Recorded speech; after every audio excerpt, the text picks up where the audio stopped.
dipersembahkan oleh Maktur Travel, Umroh dan Haji. Assalamualaikum warahmatullahi wabarakatuh. Alhamdulillah wa syukurillah. Puji syukur kita panjatkan kehadirat Allah Subhanahu wa Ta'ala karena dengan rizki dan nikmatnya kita berkumpul kembali dan berjumpa lagi di bulan suci Ramadan, bulan penuh berkah di Ramadan 1445 Hijriah. Dan kali ini masih bersama Syiar Sahur, saya Cakri Miller akan hadir menemani Anda dan menghadirkan sejumlah topik yang menarik dengan topik-topik yang akan kita bahas untuk hari ini, puasa dan spiritual leadership. Dan kembali saya ditemani oleh narasumber saya, ada Profesor Komarudin Hidayat saat ini. Dan kita akan membahas seperti apa puasa dan spiritual leadership. Prof, sebelum kita membahas tema kita, bisa dibilang berat, ringan, nanti dulu kita bahas. Tapi saya mau tahu nih, Prof, kalau sahur, ini kan kita di jam-jam sahur. Sahur yang paling simple tapi apa ya, kalau istilah anak zaman sekarang, paling ngena begitu. Apa, Prof? Yang harus selalu ada. Kalau enggak, aduh saya malas sahur nih. Ya, sayuran harus ada yang hangat ya. Iya. Gitu, untuk pencernaan tubuh. Betul, sayur dan buah ya, Prof? Iya, sayur dan buah. Kemudian ya yang nasi ya sekedarnya saja. Saya tuh fanatik makan tempe. Fanatik makan tempe. Oke, semoga di bulan suci Ramadan ini tempe nggak naik nih, Prof, harganya. Naik juga nggak apa-apa, biar petani untungnya. Oh, baik. Jadi adil dan merata ya, Prof, iya. ya. Baik, tempe harus ada. Oke, mantap itu, Prof. Nah, ini ngomong-ngomong berbicara tentang keseharian kita saat ini dan pemilu ini sebenarnya agak-agak dekat-dekat juga dengan pemilu kemarin. Dan tema kita ini kan spiritual leadership, tentang kepemimpinan begitu ya. Sebenarnya kepemimpinan seperti apa sih yang dibutuhkan oleh umat Islam, khususnya oleh negara kita deh, negara kita yang mayoritas Muslim. Menarik juga. Ya, gini, bahwa dasar filosofi bernegara kita itu Pancasila.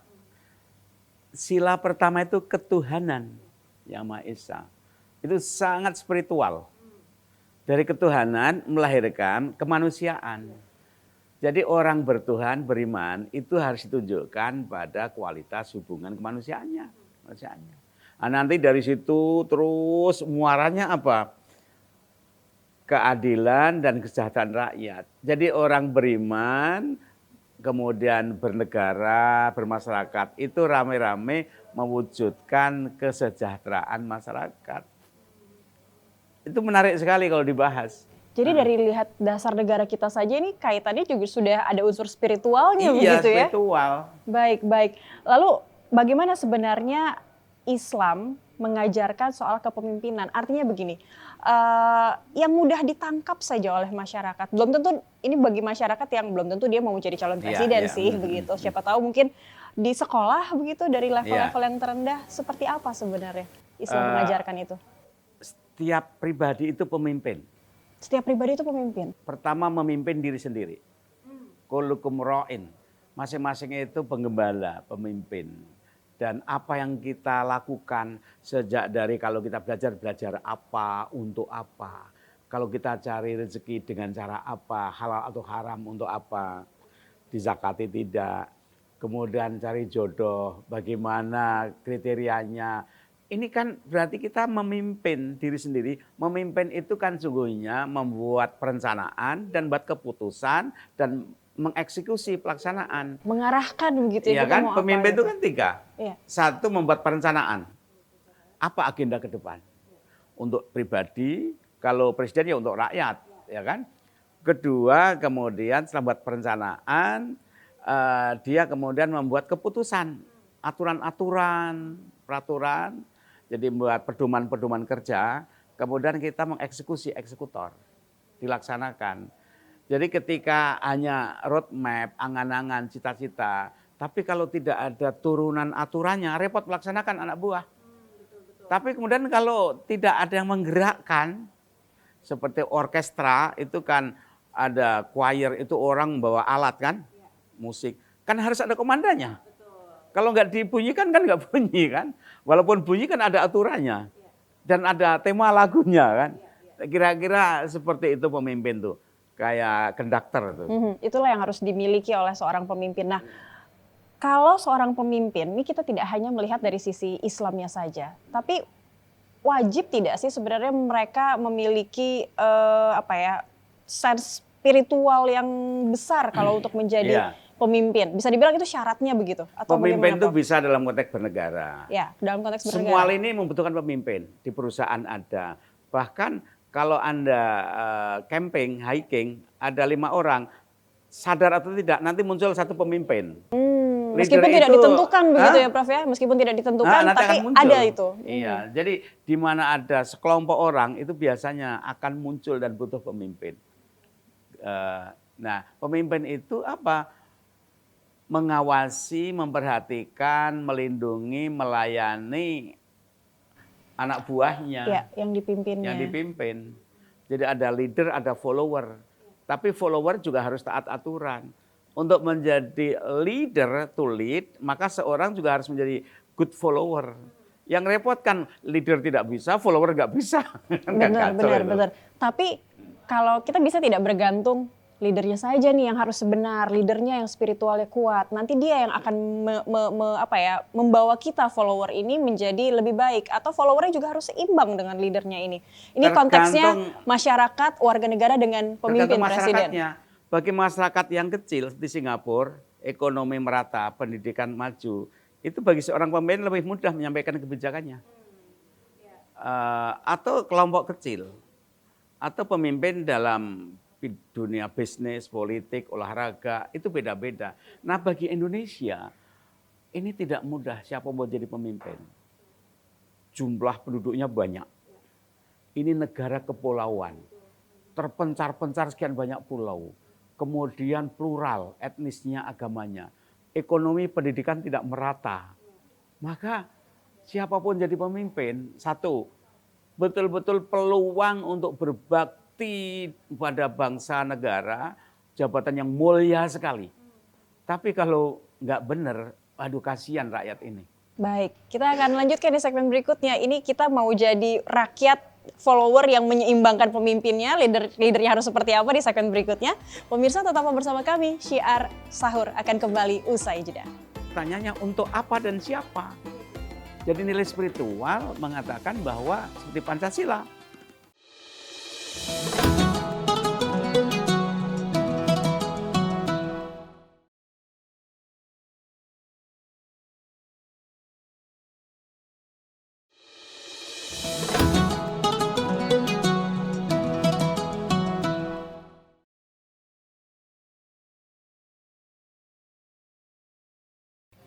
Kembali lagi di Syiar Sahur, pemirsa, masih bersama narasumber kita Profesor Komarudin Hidayat, dan kita membahas tema puasa dan spiritual leadership. Nah, itu tadi kita sudah membahas sebenarnya seperti apa yang harus dibutuhkan oleh seorang leadership. Kalau kita kembali konteksnya ke pemilu nih, Prof. Ya. Pasti banyak masyarakat kita ini yang lagi sahur ini lagi memikirkan, apalagi ibu-ibu. Beras kemarin susah sekali. Ya. Beras susah, telur naik, cabai naik, begitu kan. Harapannya adalah pemimpinnya ini harus bagaimana? Apakah sebagai warga negara hanya ya saya sudah memberikan suara saya di pemilu, ya saya manut saja nanti dengan hasilnya seperti apa? Cukup tidak sebenarnya seperti itu? Atau harus apa? Ada juga yang dilakukan oleh kita? Kata spiritual itu kalau dalam literatur barat tidak selalu dikaitkan dengan agama.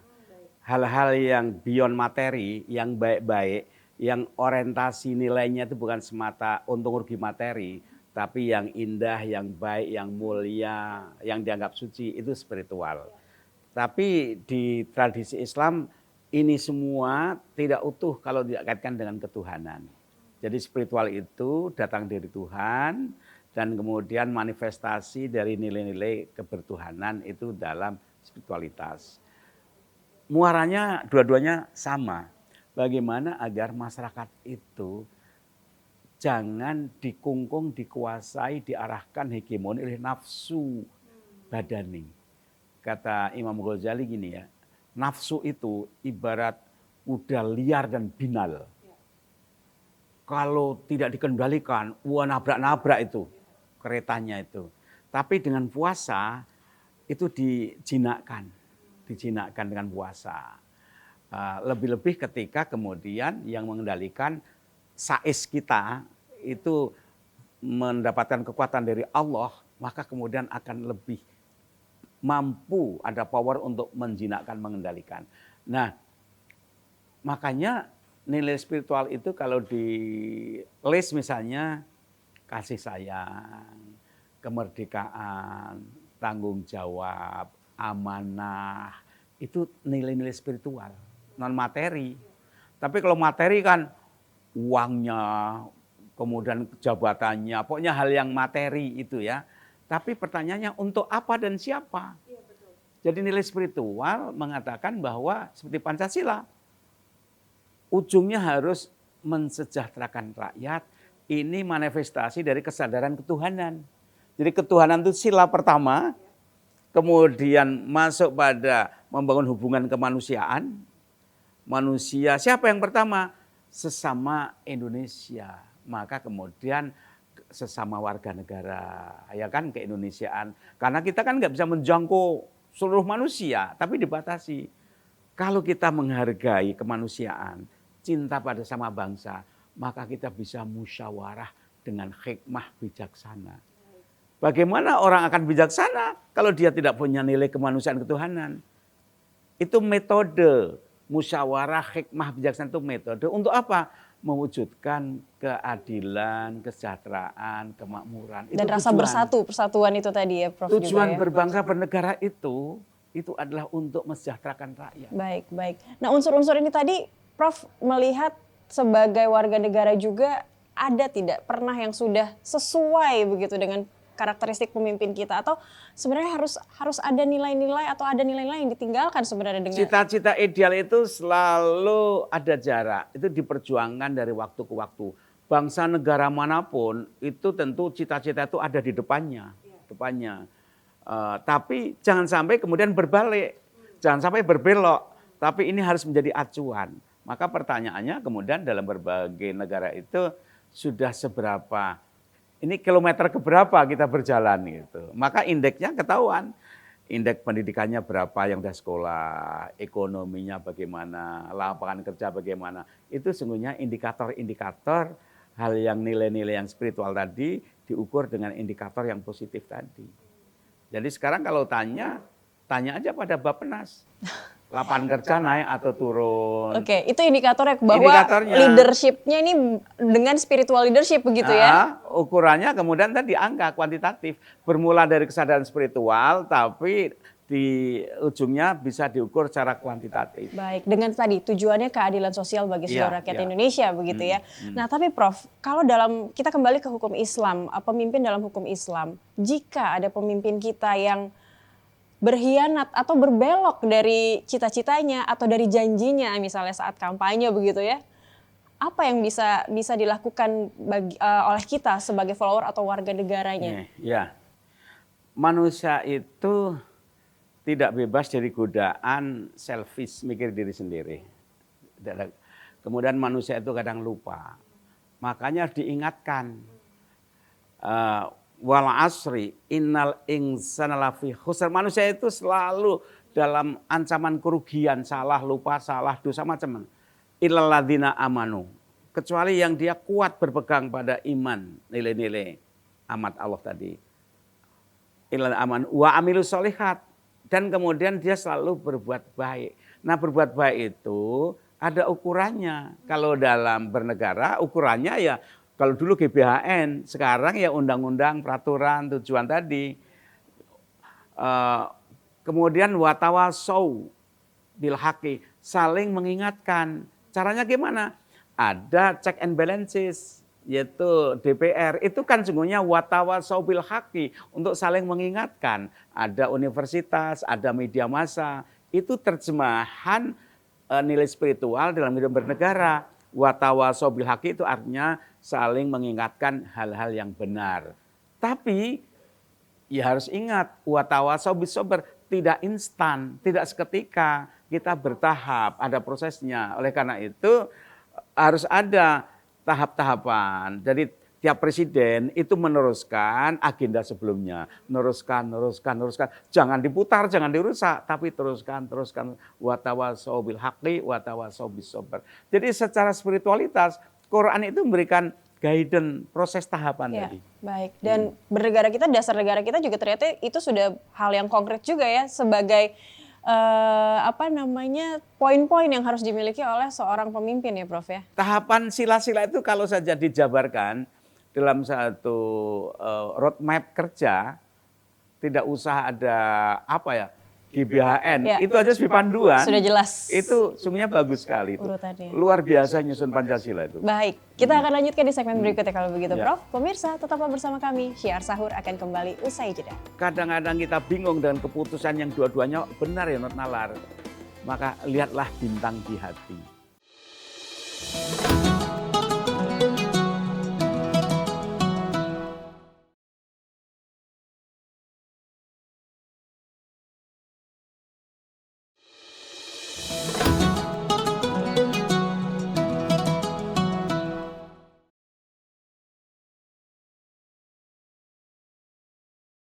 Pemirsa NTV, terima kasih Anda masih bersama kami di Syiar Sahur dan kembali melanjutkan topik kita pada sahur kali ini, puasa dan spiritual leadership, masih bersama Profesor Komarudin Hidayat. Nah, Prof, kita kaitkan sekarang dengan puasa, politik praktis begitu, ataupun sekarang kita sedang melakukan pemilu, tapi masih di dalam bulan suci Ramadan. Apakah hal itu bisa jadinya meredam aktivitas yang tidak baik begitu dan menuju ke memilih pemimpin yang benar begitu, yang memiliki nilai-nilai spiritual? Apa yang bisa kita kaitkan dengan melakukan ibadah puasa?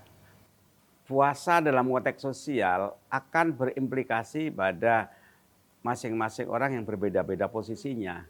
Bagi rakyat, bagi masyarakat, ya dia nahan diri. Tapi juga jangan lupa tetap menegakkan nilai-nilai kebaikan. Gitu. Kalau diam berarti acuh tak acuh kan tidak benar.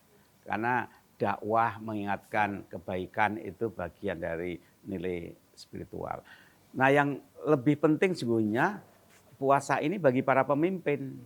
Pemimpin entah itu presiden, nanti menteri, bupati, gubernur. Ini penting sekali. Apa di situ puasa itu? Pesan puasa itu satu, merasakan kehadiran Tuhan. Bahwa dimanapun, kapanpun, orang bisa lolos dari KPK, bisa mungkin kong kali kong dengan irjen, dengan polisi, jaksa, bisa, tapi tidak bisa dengan Allah, nggak bisa. Nah bagaimana orang itu punya komitmen yang kuat akan nilai-nilai keilahian. Ada satu nasihat klasik begini ya. Kalau orang itu sesat jalan bagi para nelayan atau di padang pasir, itu dia bisa lihat gugusan bintang.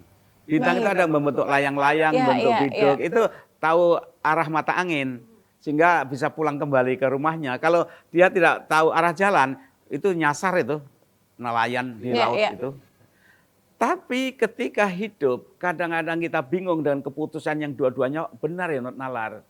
Maka lihatlah bintang di hati. Lihatlah hatimu. Kata Nabi, istafti qalbak, mintalah fatwa pada kalbumu. Mengapa? Karena hati nurani nggak akan bohong. Gitu. Nggak akan bohong.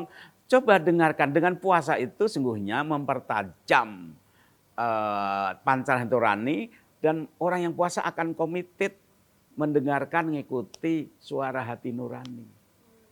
Maka dampak puasa itu ya anti kebohongan, anti kecurangan, anti penipuan, anti korupsi. Itu salah satu pesan moral puasa bagi seorang pemimpin, penting sekali. Baik, tapi hanya sesimpel puasa yang bisa kita kan mau berharap pemimpin kita nanti amanah begitu. Mungkin juga kalau umat Muslim sesuai dengan kaidah keislaman kita begitu. Nah, apa yang dibutuhkan oleh mungkin umat Muslim untuk mengingatkan pemimpinnya juga atau memilih pemimpinnya? Kalau mengandalkan kesadaran pribadi itu tidak bisa. Dalam Islam ada ungkapan amar ma'ruf nahi mungkar, mengajak kepada kebaikan, mencegah kejahatan. Tidak bisa lewat omongan, harus lewat institusi. Maka kalau misalnya MUI pidato korupsi itu haram, iya, sebatas pidato normatif bisa. tapi dia tidak punya legalitas, kapasitas mencegah korupsi, kemungkaran. Maka dibentuklah polisi, kejaksaan, dan KPK. Jadi idealnya KPK itu kan nahi mungkar. Oke, baik. Sebab tanpa itu kan nggak bisa. Misalnya Islam menjaga kebersihan, an-nadzafatu minal iman. Nggak mungkin dong kita sibuk membersihkan. Maka dibentuklah kemudian dinas kebersihan. Jadi secara terstruktur. Jadi, nahi mungkar, ma'ruf dalam konteks individu nggak cukup. Dalam konteks bernegara. Itulah sebabnya mengapa seorang pemimpin itu kalau berbuat baik, pahalanya berlipat-lipat-lipat. Karena yang menikmati banyak sekali. Tapi kalau dia mengkhianati, dosanya berlipat-lipat. Karena menimbulkan kesengsaraan banyak bagi masyarakat. Jadi pemimpin itu mulia sekali. Kalau mau menggunakan peluangnya. Betul, dan sebenarnya poin-poin yang untuk mengarahkan sebagai pemimpin juga sudah jelas. Kita punya dasar negara kita Pancasila. Baik, sebagai penutup mungkin Prof, dari kesimpulan topik kita puasa dan spiritual leadership, kita masih menantikan hasil rekap suara dari pemilu begitu. Siapa yang akan menjadi pemimpin kita? Mungkin apa yang bisa menjadi gambaran juga kita sebagai warga negara Indonesia juga sebagai Muslim, kita akan memilih presiden sebaiknya seperti apa begitu, pemimpin yang amanah dan itu tadi sesuai dengan kaidah Islam yang kita jalani. Ya, pemimpin itu banyak ya. Ada pemimpin formal, ada informal. Di setiap lapisan ada pemimpin. Ya.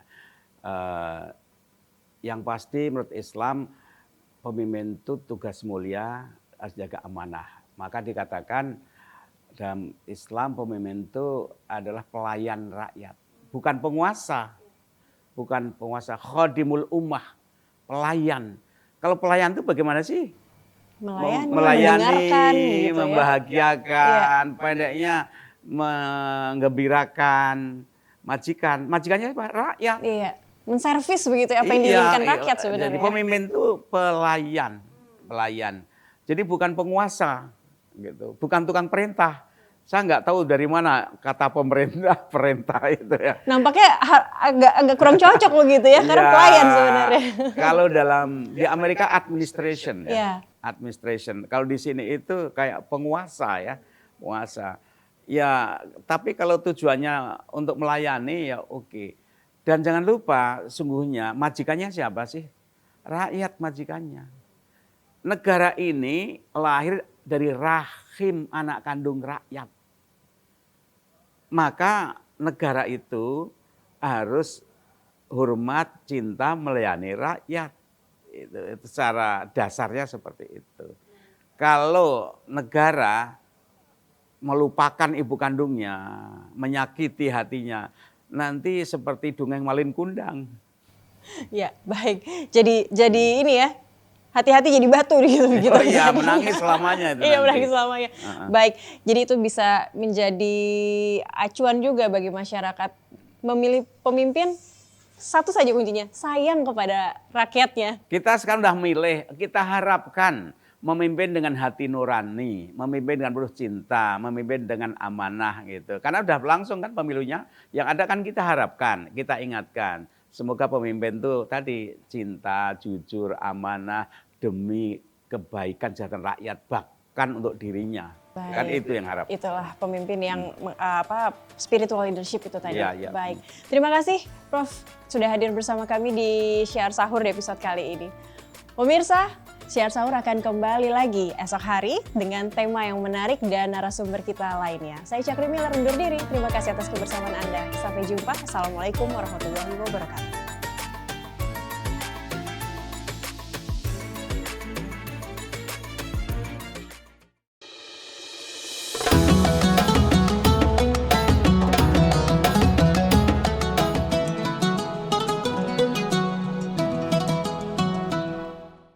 Dipersembahkan oleh Maktur Travel, Umroh dan Haji. NTV Sahabat Kita.